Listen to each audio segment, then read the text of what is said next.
Good morning students, welcome to my channel. आज का हमारा टॉपिक होगा कॉन्टेक्स्ट एनालिसिस। सबसे पहले ज़रूरी है कि हम ये जानें कि कॉन्टेक्स्ट क्या होता है। The situation in which something happen and helps you to understand it. वो सिचुएशन जिसमें कुछ होता है, कुछ सिचुएशंस, कुछ इन्वायरमेंट है और जो हेल्प करती है सीखने के लिए, that is called a context. जिस सिचुएशन में कोई लर्निंग जो है हो रही है उसको हम क्या कहेंगे, कॉन्टेक्स्ट। कौन सा एनवायरनमेंट जो है लर्निंग को दिया गया है। It can be background knowledge. Background knowledge भी हो सकती है कि बच्चे पहले से ही जानते हैं और उसको ही आगे प्रमोट जो है किया जा रहा है।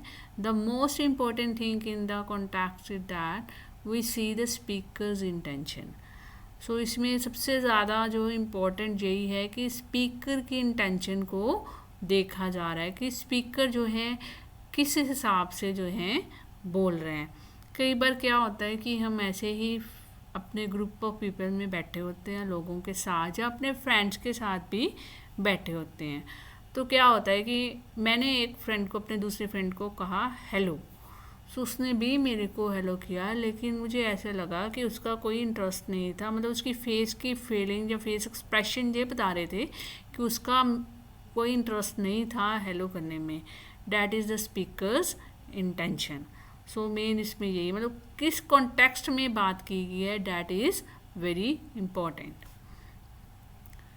अगर हम टाइप्स ऑफ कॉन्टेक्स्ट की बात करें तो 4 तरह की यहाँ पे जो है हमें टाइप्स ऑफ कॉन्टेक्स्ट मिलते हैं। Physical context, epistemic context, linguistic context and social context. Physical context क्या है कि जो एक्चुअल सेटिंग है, किस लोकेशन में बात की गई है ना, किस नॉइस में बात की गई, किस टाइम में बात की गई। ये सारा जो है फिजिकल कॉन्टेक्स्ट जो है वो आ जाएगा। एपिस्टेमिक कॉन्टेक्स्ट आ जाएगा कि speaker know about the world के बारे में वो जानता है और वो उसकी बैकग्राउंड नॉलेज बन गई है और उस हिसाब से जो है लर्निंग जो है वो चल रही है। लिंग्विस्टिक कॉन्टेक्स्ट होता है कि अब लैंग्वेज में भी सिमिलर वर्ड्स जो हैं वो पाए जा रहे हैं, जैसे पीपल, PUPIL।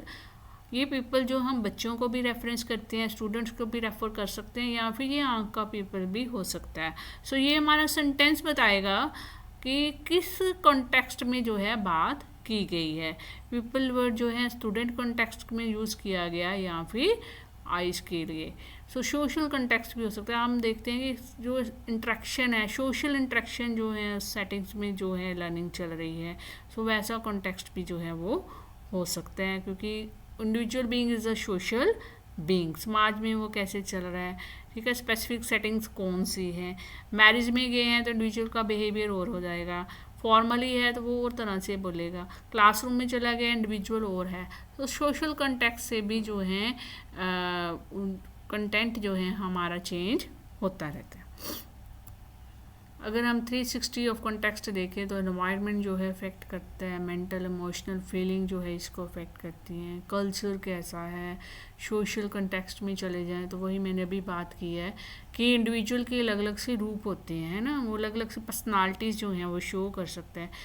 सिचुएशन, घर में उसकी पर्सनैलिटी और है, फॉर्मल वे से उसकी और है, बाहर वो कुछ और तरह बोल रहे हैं। टेक्नोलॉजी के वे से देखें तो भी कॉन्टेक्स्ट जो है वो चेंज हो जाता है। टेक्नोलॉजी में फेस अगर आ जाता है, आप देखते हो टीवी में, है ना, इंडिविजुअल कैसे मतलब आते हैं, अपने आप को प्रेजेंट करते हैं। टेक्नोलॉजी में हम देखें तो कॉन्टेक्स्ट जो है और चेंज हो जाएगा। अगर हम कॉन्टेक्स्ट एनालिसिस की बात करें, it focuses on where new skills will be executed after the training as well as where you will give your training.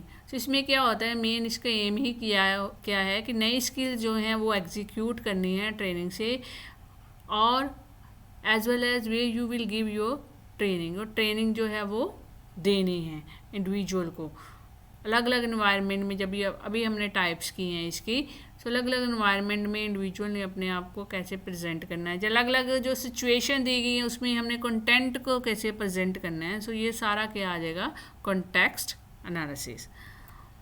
Components अगर कॉन्टेक्स्ट एनालिसिस के देखें तो फिजिकल कंपोनेंट्स हैं, टेक्निकल है, सोशियो कल्चरल कॉन्टेक्स्ट है, रिसोर्सेज हैं, constraints हैं, अभी हम करके हटे हैं पीछे। सो फिजिकल जो है मतलब किसी कौन से एनवायरनमेंट जो है हम दे रहे हैं, नेचुरली अच्छा एनवायरनमेंट है तो लर्निंग अच्छी चलेगी। उसके लिए अगर हम देखें कि अगर शांत एनवायरनमेंट है, फिजिकल कंपोनेंट जो हैं वो अच्छे हैं, तो कंफर्ट जो है इंडिविजुअल को दे रहे हैं, तो परफॉर्मेंस जो है वो इंक्रीज़ करेगी। टेक्निकल वे से देखें तो नेचुरली टेक्निकल एनवायरनमेंट दिया गया है तो लर्नर उस हिसाब से लर्न करेगा। सोशो कल्चर कॉन्टेक्स्ट आ जाएगा तो वैसा ही बिहेवियर जो इंडिविजुअल का होना शुरू हो जाएगा। रिसोर्सेज कितने इंडिविजुअल के पास हैं उसके ऊपर अफेक्ट करता है। और कंस्ट्रेंट्स कुछ रुकावटें भी होती हैं, फाइनेंशियल कंस्ट्रेंट्स हैं, टाइम कंस्ट्रेंट्स हैं, कितनी फाइनेंशियल सोर्सेज उसके पास हैं, कितना टाइम है, सो वो भी सारा क्या इसके अंतर्गत आ जाएगा कॉन्टेक्स्ट एनालिसिस के। इधर हम इस पिक्चर में क्या देख रहे हैं, कॉन्टेक्स्ट है हमारे पास, एनालाइज कर रहे हैं हम, उसको प्रैक्टिस कर रहे हैं और फिर उसकी इवैल्यूएशन कर रहे हैं कि कितना वो यूज़फुल है। इसके आगे अब ये देखो इस डायग्राम में हम ध्यान से देखते हैं क्या लिखा हुआ है। कॉन्टेक्चुअल एनालिसिस है, फिर डेवलप एन एक्सपीरियंस, स्ट्रैटेजीज को डेवलप करना है, कैसे उसको एक्सपीरियंस देना है, हमने प्लानिंग करनी है, एक्सपीरियंस की, एंड यूज़र रिसर्च एनालिसिस, कैसे यूज़र जो है रिसर्च एनालिसिस करेगा। सो बेनिफिट्स ऑफ कॉन्टेक्स्ट एनालिसिस क्या हैं? सो इसके बहुत से बेनिफिट्स आपको नज़र आएंगे। कॉन्टेक्चुअल एनालिसिस जो है हेल्प करता है to assess text within the context, text को असेस करना within the context of historical and cultural setting, मतलब कैसा एनवायरनमेंट दिया गया है, उस एनवायरनमेंट से कैसा जो है हमारा टेक्स्ट होगा। जो मतलब बच्चे को अगर हम लर्निंग दे रहे हैं तो कौन सी सिचुएशन में, कौन से हिसाब से, कौन से कॉन्टेक्स्ट में जो है उसको हम लर्निंग जो है वो दे रहे हैं। It combines feature of formal analysis with features of cultural ecology, कैसा कल्चर है ना, कैसी साइकोलॉजी है, कैसे रिलेशंस है, कैसा रिलीजियस है, कैसे स्टैटिक सेंस है, सोशल पॉलिटिकल कल्चरल सिचुएशंस क्या हैं, तो उस हिसाब से जो उस कंटेक्स्ट में जो है लर्निंग जो है वो दी जा रही है। सो ये था हमारा बेनिफिट्स ऑफ कॉन्टेक्स्ट एनालिसिस। सो ये बच्चे था हमारा कॉन्टेक्स्ट एनालिसिस। सो जितने भी कंटेंट हैं, जो टेक्स्ट हैं, जो हम चाहते हैं कि हम लर्नर्स को जो है उसकी लर्निंग दें, हमारा टीचिंग लर्निंग प्रोसेस है, ये सारा किस हिसाब से चलता है, द एनवायरमेंटल कंडीशंस, कैसी जो है कंडीशंस अवेलेबल हैं जहाँ पे लर्निंग चलेगी। This is called the context, किस कॉन्टेक्स्ट में जो है लर्निंग की गई। थैंक यू बेटा, इसी के साथ ही ये मेरा आज का टॉपिक ख़त्म होता है। अगर कोई प्रॉब्लम है तो आप कमेंट सेक्शन में डाल सकते हो। थैंक यू बेटा।